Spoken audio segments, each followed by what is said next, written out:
Halo semuanya, selamat datang di 90 menit bola. Kita awal informasi kali ini dari kabar pelatih Persija sindir tingkah skuad Arema FC.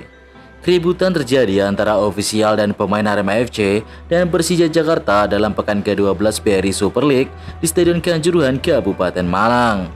Kejadian dipicu oleh hantaman pemain asing Arema FC Paulinho Roberto Mocelin alias Paulinho kepada winger Persija Jakarta asal Brazil Alano Lima pada masa injury time babak kedua.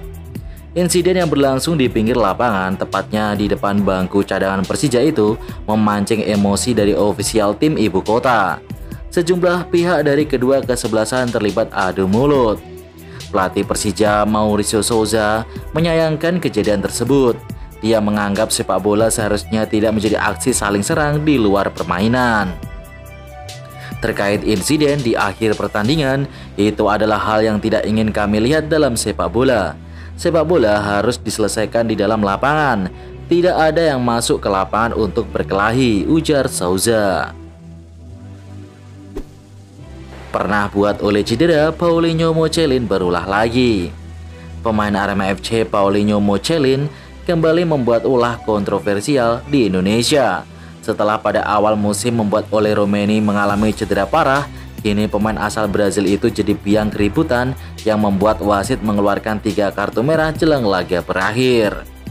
Paulinho melakukan pelanggaran tak perlu terhadap winger Persija Alano Lima jelang pertandingan berakhir, tepatnya saat masa injury time, di mana dia melakukan body contact dengan sangat keras, padahal bola sudah keluar lapangan.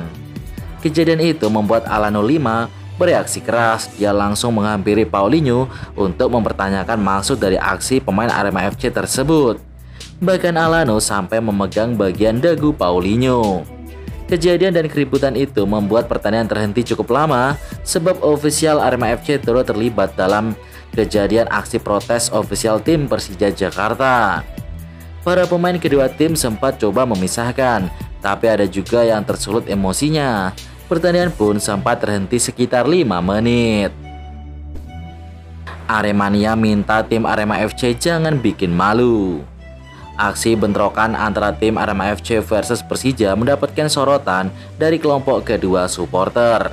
Keduanya mendapatkan sorakan dari Aremania dan Jakmania yang hadir dalam pertandingan itu.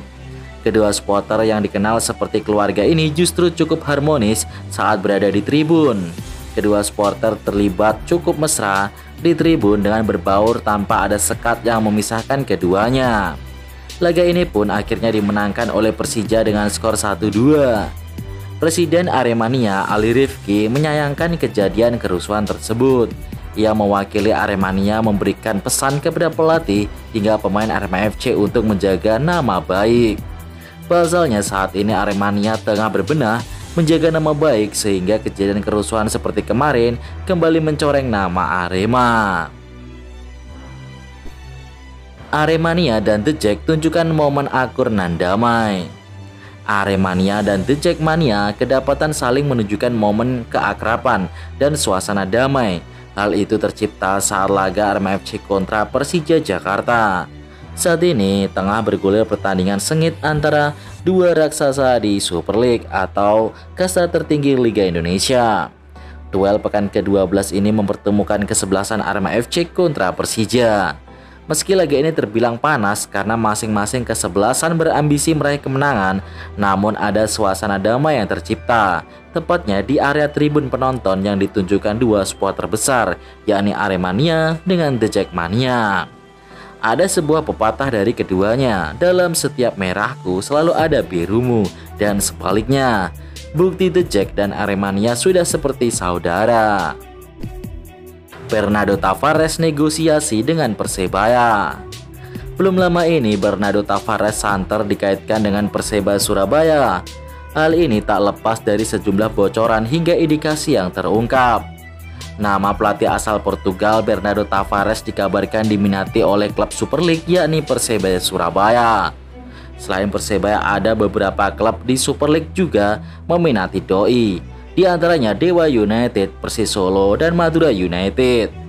Belum ada konfirmasi dari pihak Persebaya Surabaya terkait kabar tersebut. Tampaknya bonek mendesak Persebaya Surabaya untuk merekrut Bernardo Tavares sebagai pengganti Eduardo Perez. Hal ini dapat terlihat dari berbagai kolom komentar bonek di unggahan media sosial Persebaya, sehingga Persebaya bisa merekrut Bernardo Tavares untuk memenuhi desakan bonek. Francisco Rivera absen lawan Arema FC. Perseba Surabaya dipastikan tidak akan diperkuat gelandang serang andalannya Francisco Rivera pada laga panas kontra Arema FC di pekan ke-13 BRI Super League. Rivera harus menjalani hukuman larangan bermain usaha menerima kartu merah dalam laga Persik Kediri versus Persebaya di Stadion Gelora Joko Samudro. Kartu merah tersebut menjadi pukulan berat bagi Persebaya mengingat Rivera berperan penting dalam skema serangan tim. Kehadirannya selama ini kerap memberi variasi dan tekanan dari lini kedua yang menjadi kekuatan Green Force.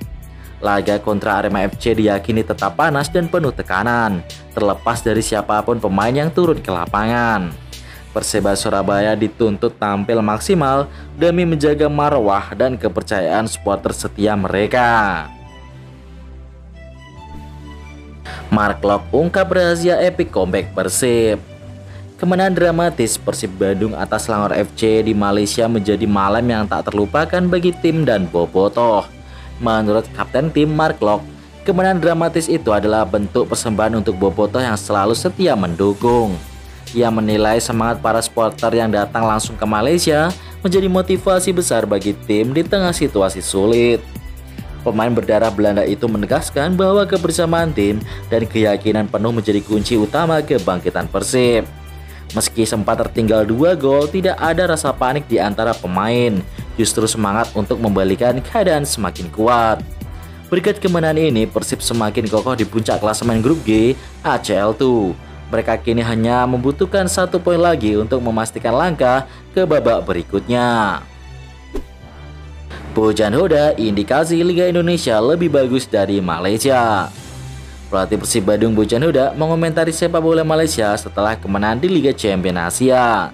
Usai pertandingan, Bojan Hoda mengurai salah satu faktor mengapa klub Malaysia tampil melempem di Asia. Hoda punya segudang pengalaman di sepak bola Asia Tenggara setelah melatih di Kamboja, Malaysia hingga kini di Indonesia. Menurut pelatih asal Kroasia itu, sepak bola Malaysia sulit berkembang karena terjadi monopoli juara liga. Selain itu, sepak bola Malaysia juga sepi penonton. Dalam 11 musim terakhir, Jordan Lutazi menjadi tim yang tak terkejar oleh klub-klub lain. Hoda merupakan pelatih pertama yang membawa JDT menjuarai Liga Malaysia pada 2014. Di Indonesia berbeda. Anda harus menghadapi 6-7 tim yang memiliki peluang menjadi juara, ujar Bojan Hoda. Persib kini berada di peringkat keempat BRI Super League di bawah Borneo FC, Persija Jakarta, dan Malut United. Persis Solo nonaktifkan Peter Daru. Manajemen Persis Solo akhirnya mengambil langkah tegas untuk menonaktifkan Peter Daru sebagai pelatih kepala setelah catatan buruk yang diukir Laskar Bernyawa di BRI Super League musim ini. Yang terbaru, Peter Daru sudah tak lagi mendampingi Persis Solo ketika menghadapi PSM Yogyakarta pada laga pekan ke-12 yang berlangsung di Stadion Manahan Solo. Media official Persis Solo Brian Barcelona menyebut pihak manajemen telah mempertimbangkan sejumlah aspek untuk menonaktifkan Peter Daru. Sebagai gantinya, mereka menunjuk Titan Suryatan sebagai caretaker. PSM kecewa gagal kalahkan Persis Solo. PSM Yogyakarta gagal mengamankan poin penuh di kandang Persis Solo dalam pekan ke-12 BRI Super League. Duel yang berlangsung di Stadion Manahan itu berakhir dengan skor 2-2. Pelatih PSM Jean Van Valkastel merasa hasil imbang tersebut seperti kekalahan, sebab pada laga ini tim berjuluk Laskar Bernyawa atau Laskar Mataram itu mampu unggul 2 gol hingga masa injury time babak kedua. Saya pikir pertandingan ini yang merupakan derby yang sangat seru, banyak kesalahan, banyak semangat, dan banyak pertarungan di lapangan. Bagi kami rasanya seperti kekalahan karena kami unggul 2 gol lebih dulu sebelum akhirnya disamakan, ujarnya seusai laga. Highlight dan klasemen sementara BRI Super League. Dari hasil Dewa United versus PSM Makassar, PSM berhasil mencuri 3 poin dari kandang Dewa United. Dewa United mengalami kekalahan beruntun nih. Sementara di pertandingan lain terjadi drama. 3 kartu merah antara Madura United versus Persijap Jepara. Madura berhasil menang 2-1 lewat gol dramatis yang dicetak di menit ke-90 plus 3. Sementara itu, Semen Padang kembali menelan kekalahan dan Borneo FC masih belum terbendung, 10 laga selalu menang. Dan berikut ini klasemen sementara. Borneo FC ada di puncak klasemen dengan poin sempurna 30 poin, diikuti Persija Jakarta di peringkat kedua. Maluku United ada di nomor 3, Persib Bandung menguntit di nomor 4. Tapi Persib baru main 9 kali nih. 5 ada PSIM, 6 Bayangkara FC dan seterusnya. Sementara di zona papan bawah nomor 10 ada Madura United, 11 Bali United, 12 PSM Makassar dan seterusnya. Di zona degradasi ada Persijap Jepara, Persis Solo dan Semen Padang. Wah, siapakah yang akan degradasi nanti guys?